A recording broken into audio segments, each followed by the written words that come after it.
and ensure that the activities we are going to be doing for the day include things that will bring about their development in all these areas. She's got it, Ben. She's the social corner queen. You know, that's your new title. You know, game changer. We got another one. We got a woman, female coach. That's right, Mad Dog. Hello and welcome to Already Won, a Sports Friends podcast where you got to tell your friends, your parents' friends, just tell everyone we already won, Mad Dog. And we are going, Mad Dog, to a bit of a warmer climate. Last two episodes, we've been on the ice. Cold. It's cold here right now, today. And I need to get warm. I need to feel that sensation of being warm again. So what do you got for me? We're going to a place where you lived, I think, for 19 years, right? Is that correct? Lived there officially for 16 and a half years, yep. 16 and a half years. I need to get that right. 16 and a half years, corrected. And you go back very regularly, went back recently to a country very close to your heart, Nigeria. We've got Dairya, one of our own Sports Friends staff. What a game changer, Mad Dog. And we're going to talk about social development today because Dairya loves that subject and is someone who really cares about that as well, right? So we're going to dig in to one of our corners of the Four Corner Plus, right? We'll see how she does. I mean, I think she's confident with the new Four Corner Plus. Let's see what she can accomplish. I've all faith in her. I love it. You know, I think she'll be good. So, well, for listeners who don't know Dairya a little bit, there's a short video now which will introduce her context, see where she is, and see where she's based. So let's watch this first video to see our game changer in action. The challenges women face in Nigeria, specifically in the north. A lot of times, girls are looked at as people who should be in the home, doing the chores, taking care of children, while the men go out there to do some work. So our voices are not heard most often. So I've always wanted to have a kind of a forum where we could talk and discuss all this, but I didn't have the courage to do that. And then Sports Friends came. I did the training, and so I saw it as a very powerful tool that I could use. Okay, I think this can bring girls together, and as we practice the sports, the football, we can keep talking about this. It's important for older females to mentor younger ones because it's like handing the baton. When you are not there, the people you have mentored are there, and so as they grow, younger ones are coming up. It keeps moving that way.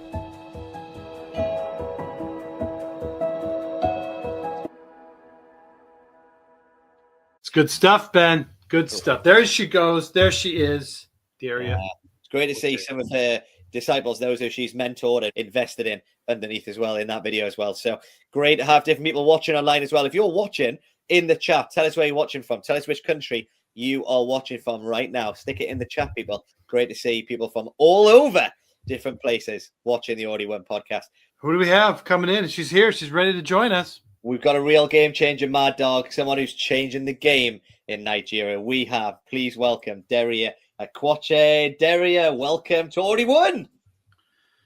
Thank you. Good to be here. It's good to see you. It's always good to have familiar faces and good people on. So, Ben, what do you say? Dairya doesn't know this yet, but she's seen the show. I know she has. One answer, not both, not none. It's either one or the other, not two, not zero. It's one.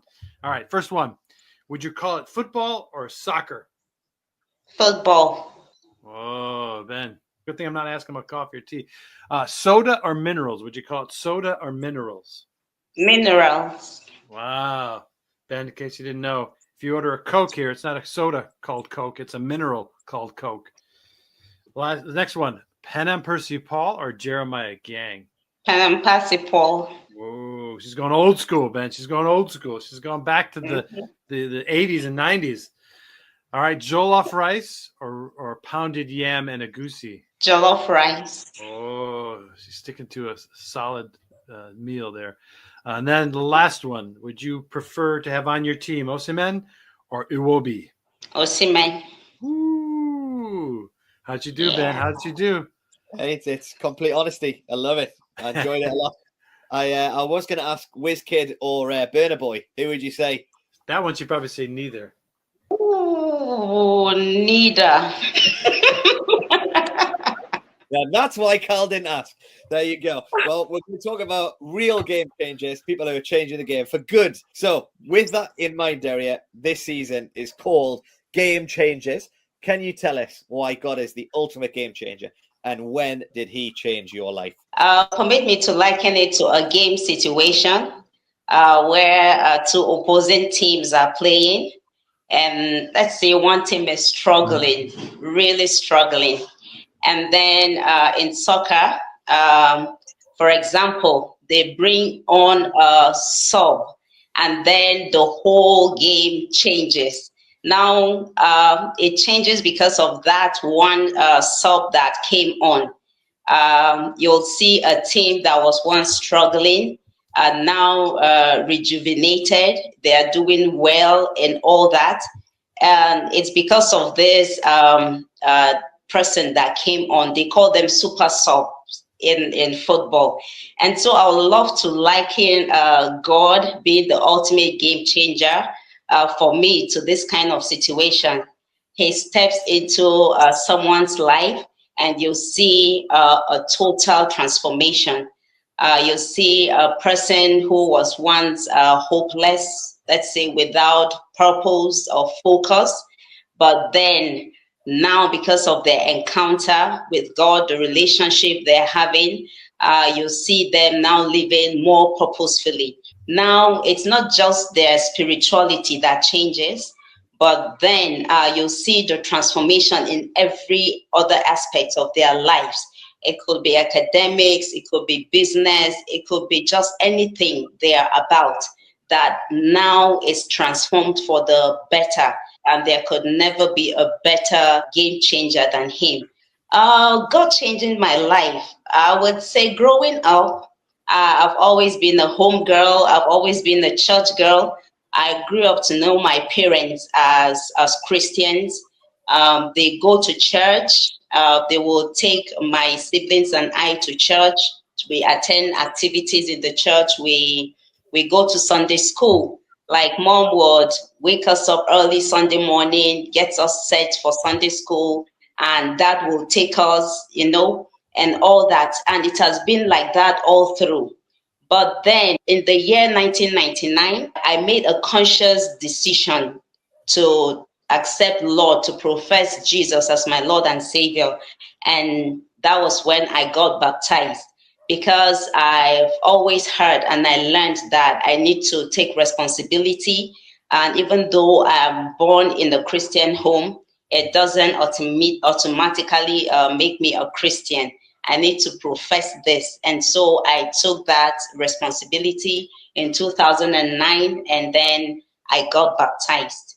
And that has been my journey all along. Good stuff, Ben. Did you hear that? She brought a football analogy into the introduction of the super sub. Yeah, it made me think about Ole Gunnar Solskjaer, off the bench for Man U in the 90s. And who is the best, football super sub? But as Dairya says, the best super sub who changed their life is God. And the word I picked up by Dairya said encounter. An encounter is key. Once you have an encounter with the true and living God, you change. And Dairya said, it's your whole life that gets changed. Everything that you do, it gets changed. I love that answer, Mad Dog. I loved it. But moving on, maybe just your coaching journey. I know we got something at the bottom of the screen. I know I met you, and then we got involved with the Premier Skills training, and you did that for several years.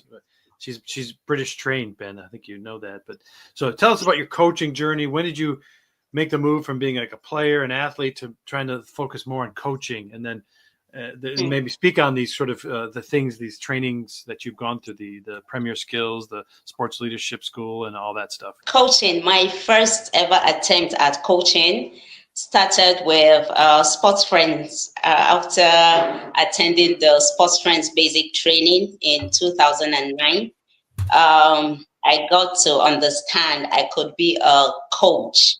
And I've always loved sports. I've always played sports, most especially football. or what the Americans call soccer, since my primary school. After attending the basic training, I went back to my church, reported to the church, followed the process, and I started a team of girls between 11 and 13 years old. And it was easy for me to teach them soccer or football because I was once a player. And so I started with this team and I met with them twice a week, every Wednesdays and Sundays. And I will teach them the skills of football, and then we'll do some discipleship with them, teaching them life character and using the other discipleship materials I got during the sportsman's basic training, like the Heart of the Champion. And that was my first ever attempt at coaching.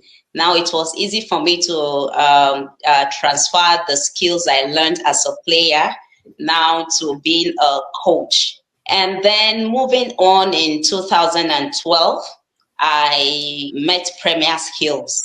Premier Skills is an initiative of the English Premier League, the British Council, a collaboration they had whereby they train local coaches, community coaches, football coaches on how to use football as a tool for community development.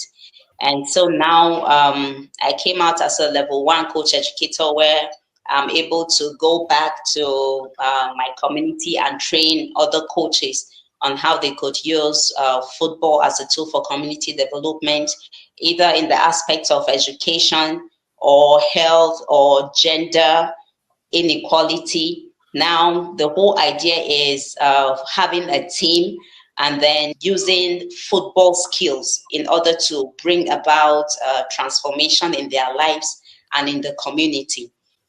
And then also moving on, I attended the International Sports Leadership School, where we trained on various things like outdoor leadership training and lots more.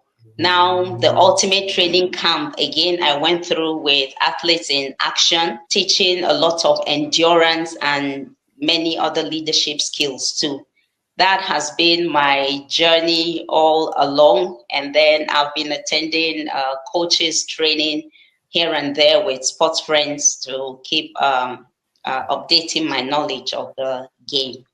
That has been my coaching journey so far. What I love about it is you're a game changer where you are now, but all those trainings that you've had so many little bits of the jigsaw which has helped you become the leader you are today and the game changer you are today. So it's good to hear all those different experiences as well. We saw a little video earlier on at the start of the episode about a little bit about your ministry. Tell us a little bit, what does it look like now? So you started in 2009, we're now 2025. What does it look like right now when you're a game changer in your ministry? My role now at Sports Friends, being the female coaches trainer, is very rewarding because I'm seeing a lot of changes and I'm excited for it. When I started off, it was very difficult having to get females to participate in sports. And largely that would be due to our background here, our culture. A lot of times it doesn't permit females to participate in sports. They feel the girls should be at home doing the dishes, taking care, doing every other house chore. But gradually, me starting off as a coach and then parents getting to see the lives of their girls transformed because they have been part of our team. Now it's beginning to change the narrative that people have. And you see a lot of parents now sending their girls to go be part of our team. And so it's been an exciting one now because the narrative is being changed. Girls are being heard, and they are even encouraged now to participate in sports because they see a lot of benefits that comes with it. They do well in the sports, they do well in their academics, they do well in the home fronts. They're able to juggle all those things. And so I'm excited because presently in my role, we are changing the game. I see a lot of female coaches committing to start up female teams and being godly role models to our young girls in our society. And that is making a whole lot of difference. So maybe let me ask you a follow-up question. Being a mother and a wife, how do you balance that as a coach, as a staff of Sports Friends? How do you balance all that? Quite a challenging thing, but also nothing impossible. It's not been very easy, but I am grateful for the support of a husband that I have. I see him as a very, very big support system for me. Truly, without him, I don't think I would be doing this. You know, we talk about things, we discuss how if I'm not able to do anything in the home, he's able to step in and fill in that position. With the kids, if I'm not around, he is there. And then also with the support of family that are around too. So they are able to help me navigate all this. And so I try to plan my day, you know, and the activities around the schedule I have and all. And my husband has been the biggest part of this. Truly, without him, I wouldn't be able to be doing this. I made this clear even from the beginning, even before we got married. This is my passion. This is where my heart is, and all. And he said he would be there to support, and truly, I am seeing it today. Emmanuel, Dairya, together, we love it. Good to hear. It's so good. And, you know, I think people watching, you know, maybe they're single people watching. It is so important that you get, you know, you pray for God to bring out the right person, because what you're saying is so true. You know, we look across the Sports Friends world, you know, and so many coaches that are older than us, they always say, if you can have someone who supports you and like enables you to pursue the passions and calling that God's put on your life, I think that's so important. And yeah, it is one of the most important decisions that you'll ever make, to make sure you pick the right person. So make sure you do what Dairya said. Clearly, verbally express what your passions are, you know, what you feel God's calling you to do, and find someone who can help support you to do that. So Dairya, I love that. Really, really good. Practical stuff. There's a lot of people behind the scenes who you don't see. You see the game changers out there changing the game, but there's people who enable them to change the game. So people like Emmanuel and other people, shout out to them. Now, when it comes to Sports Friends, then we've got this bit of training, the 4-corner plus, right? So we believe that a coach can help change a young person, help them change holistically, technically, so their technical skills change as they develop physically. How do they help them develop physically? How do they develop psychologically? How do they develop socially? And then most importantly, spiritually. Tell us a little bit how you do that in your context, and particularly around this social side, because you're really big around social development, right? Yeah, so like you rightly said, the 4-corner plus, the whole idea of it centers around the holistic development of an individual or the player, the technical, tactical, the psychological, the physical, and the social. Now, each of these corners takes care of those aspects of the individual. And so talking about the social development of the players, as a coach, what I look out for is to inspire self-awareness, self-confidence in my players. And that is done by, you know, giving drills or activities that encourage team building, the activities that encourage them, you know, team projects that will make them to work together and collaborate in order to solve issues.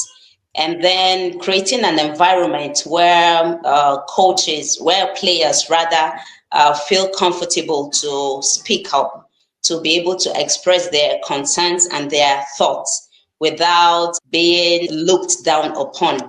And that way it helps them. I would always tell my players, there is no one that knows everything, but everyone knows something. And so you shouldn't deprive the team of what you know. So we create that environment where they're able to express themselves, and they know that even if they make a mistake, they're able to correct it without being laughed at. And so that encourages them a lot. And also we encourage the players to participate in community events, thereby fostering social responsibilities. That way, their social interaction with one another and with the community is being felt, and they keep growing in that aspect. So we do some works of compassion. We can go out to the community, maybe clear a street that is very dirty and all that, and people could be asking, what's going on here? And it's just a team of players who are just wanting to give back to the community, to be influential in their community by helping to keep it clean. So things like this that we do together in order to encourage social interaction with the community and then with one another. We can visit our players even at home to encourage respectful behaviors.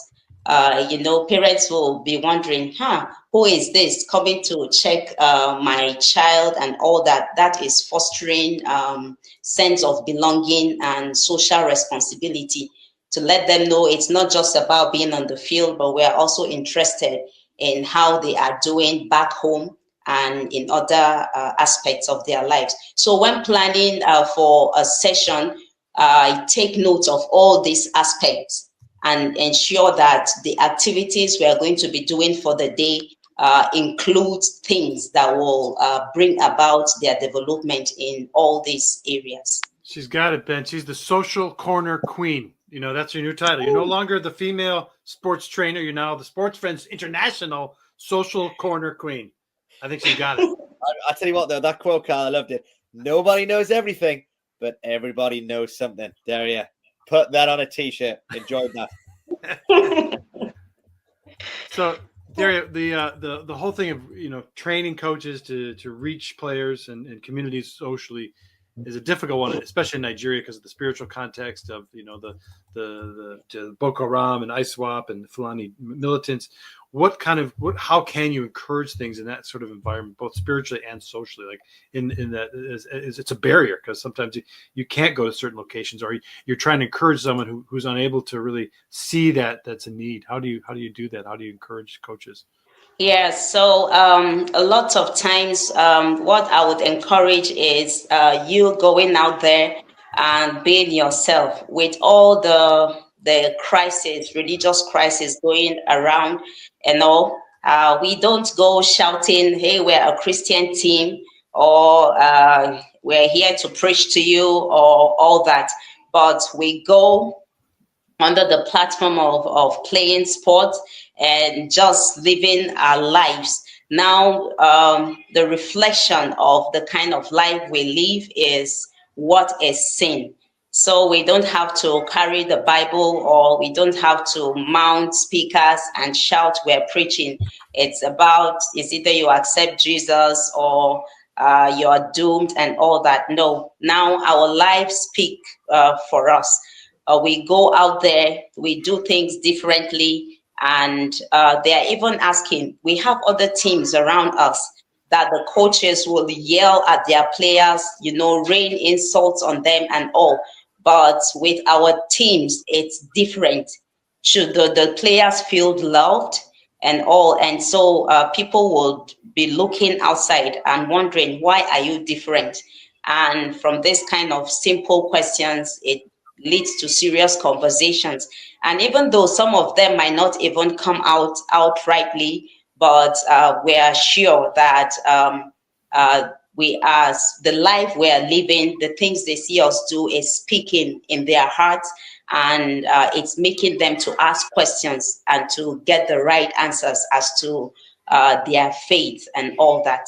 And so it's about the action, is putting in the work and doing the things you would say, and that will speak for you. Like it a lot. Well, you've given us some really good practical things already about kind of creating an environment where, players can speak up. I love it when you're coaching, I like to do things like give my players a responsibility. Like, okay, you guys split into equal teams. You guys put yourself in a formation. So then they have to socially speak, and you can do things as a coach, right, to help create that social responsibility. And you do it off the field as well. I love that, acts of compassion you talked about, going to do home visits, This is creating this, social development, and that's why you're the social corner queen, Dairya. But any more game-changing advice for coaches? Have you got any other advice for those listening? Oh, yes. I would say that they should remain true to their calling and their passion, never to underestimate themselves. Not to say they are not enough, because you never can tell when just a word you would speak would bring about change or a total transformation to someone. It could be a little act of kindness that you would do, and someone might have been waiting for that all their life. And so just stay true to your purpose and your calling, and do not hold back anything. Give it your best at whatever situation you find yourself. Do your best, and you never know what you do or what you say would mean to someone listening or watching. And so don't hold back anything. Keep true to your purpose and to your calling and to your passion, and keep changing the game wherever you find yourself. There you go. Did you hear that, Ben? She just summarized it. Those are we can just drop the mic now and then sign off. There you go.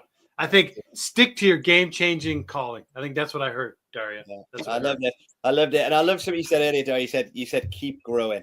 You talked about this, like keep growing. So, I've seen over those years that you've talked about, you've kept growing, you've had more training, you've had more responsibility, you've kept growing, and then you help those who come after you to keep growing as well. And we know those people who've come underneath you, the next leaders, the next generation who've took up the baton, and now they're growing as well. And so I think that's a big thing, is keep growing. Like you said, encourage everyone to keep growing in knowledge, keep growing in their training, understanding, and keep on changing the game.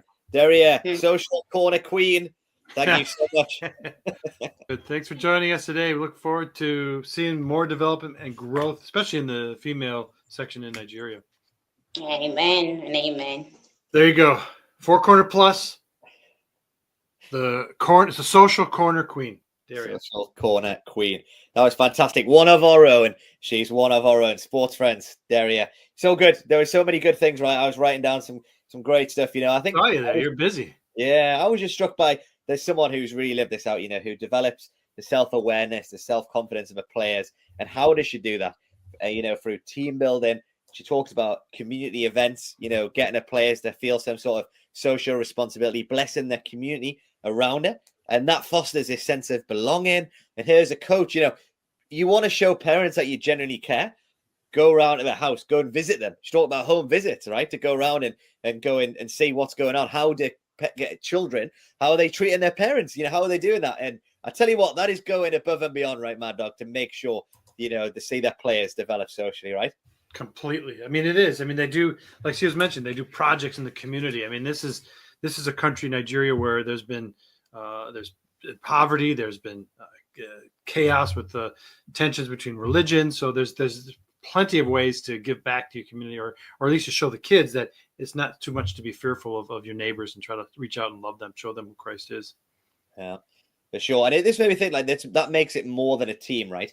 Like, we train coaches to set up church-centered sports ministries, and I think of stories around different places of teams of coaches who've went to do some of those practical things. Like, I've heard of teams who've went and done, like, fed the homeless and stuff, and got guys to come around, and teams to go and wash cars or bless the community in a practical way, right? Have you got any other stories and examples of that in different places around? Yeah, well, Well, we were in the early days of sports trends in Nigeria. The Northeast is where a lot of Muslims were, and we were trying to get the church involved. And they said, "Well, we can't because this is a Muslim area, or we're afraid of this or that." And we encouraged them to do something. And one team, one church, the team mobilized the church to go out and cut a path. There was a local clinic that was accessible by foot, but if you take a motorcycle, maybe, but a car would never reach. So they widened the path, they cut down a lot of the overgrowth, and they was able to get small vehicles through there. And it just showed that there was a path from the Muslim community to the clinic, and it just showed them that, hey, we want your people to be healthy.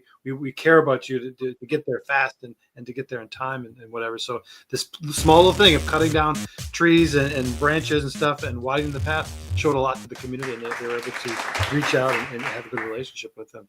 So good, so powerful. Small act, big difference. And Dairya talked about small word that could make a big impact, and coaches, your words are so powerful, aren't they? Around, you can really help your players develop, their self-esteem, their confidence, their self-awareness, like she talked about, talking about ownership. You can talk about teamwork. You can talk around so many things socially around how a coach can help young players develop, right? And that's why we have the Four Corner Plus, because a coach can really impact players holistically. And one of those things socially, right? So really good practical things around that, right? Mad Dog, Four Corner Plus. Got to come up with a logo, like a hand signal. Four Corner Plus. There you go. I think you just came up with it now. No, it is. It's good. And I like so much, that she said that we're, the original, the first question we asked her about the what does game changer mean? How did God change your life? And just that super sub. I mean, that was simple illustration, right? I mean, you're in a game and you need someone to come on and bring about that change. And in life, this is what happens. You're struggling to get by, whether it's financially or just educationally or morally, whatever. And, God can is the answer to all that. So I think bringing the game changer, the super sub. Come on. Amen, amen. And Mad Dog, she dropped a good quote. She said, "No one knows everything, but everyone knows something." You love that. You got a quote for us. So in her final words of just encouragement and seeing God being the game changer and having others help and lead, and kind of reminding me of the Sir Isaac Newton, when he said, "If I've seen further and beyond in the distance, it is by standing on the shoulders of giants." And we can kind of transpose that to be standing on the shoulders of others who have gone before, other leaders. Once we stand on their shoulders and we see beyond, we can see so much further, so much better, so much clearer. Hey, so good. Love that. Stand on the shoulders. And Dairya's standing on those shoulders. We stand on the shoulders of Trip Johnston and Brian Davison and everyone else who's come after that. And I've got a quote. That was some awesome anecdote. Here's a Wildman's Weekly Words. The best coaches are obsessed with the pursuit of knowledge. Sir Clive Woodward. He won there. WWW. He won the World Cup with England in 2003, I think it was. But he says best coaches are obsessed with the pursuit of knowledge. What about that knowledge that you can help young players develop? Like I said, their communication styles, their leadership. How can you develop that? But they're obsessed with knowledge. And Dairya talked about, keep growing in that knowledge. She's hungry. She'd done so much different training, and you can see her being elevated and helping others to come after her as well. So yeah, keep pursuing that knowledge, be obsessed and pursue that knowledge, right, Mad Dog? WWW. Hey, and she even dropped the Four Corner Plus is holistic. Not only is she the queen of the social corner, she's applied the other corners as well. So Four Corner Plus, people, it's holistic. Get on board, get to know it. It's a game changer. There you go. Give her the crown. Give her the crown, Mad Dog. So good. So good. Loads of different things in there. Loads of stuff to digest. Loads of stuff to take away. But I've got to say, this season, remember that God is the ultimate game changer. And we have game-changing guests bringing game-changing gold dust that can help you change the game in the lane that you are in. What we got to do, though, Mad Dog? Tell your friends. Get those friends to tell their friends. Get those friends to tell their parents. You tell your parents and the parents' friends. Hey, get on board. It's a game changer. Season 3. Already won.